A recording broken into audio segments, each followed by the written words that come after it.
Okay, you guys, we're going to talk about learning how to do a kipping handstand push-up. And we're going to start this process without even being upside down or against the wall. We're going to keep you in a pretty safe position where you can learn this skill. So the first thing that we can do is set up a bench like this pretty close to the wall. Depending on how long your bench is, you might have to leave a little bit of a gap between the wall and the head of the bench so that you don't shoot off of it. And now what we're going to do is learn that timing of opening our hips and pressing into the locked out position. So I have Stina lying on her back here. Her head is pretty close to the wall and her hands are where they would be for a handstand push-up.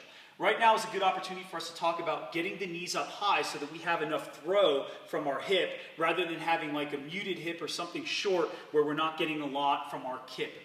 From this position, this is a great opportunity to learn how to time the snapping open of the hip as well as the press out and trying to get those coordinated together. So Stina's going to do a couple of reps here where she opens and pushes. Now this is for the beginner who hasn't learned this before, so it's pretty safe.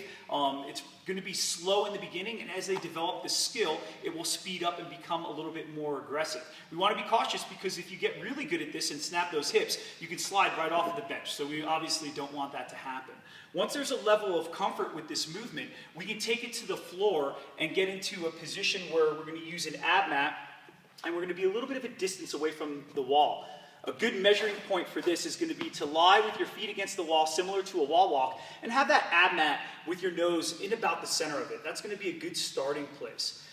This position, you're going to be belly towards the floor. This is going to be a safer position for somebody who's not quite comfortable kicking up to the wall yet. Here you'll get in a tripod position or a frog stand, and now we're going to kick towards the wall as we straighten our arms again.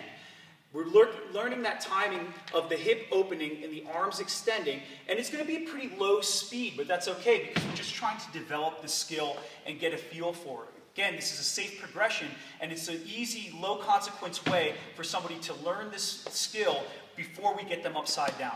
Once we get that down, things are starting to get dialed in, we can get them upside down on an ab mat, we can raise that ab mat to shorten the range of motion, and now we apply the same principles to the vertical kip.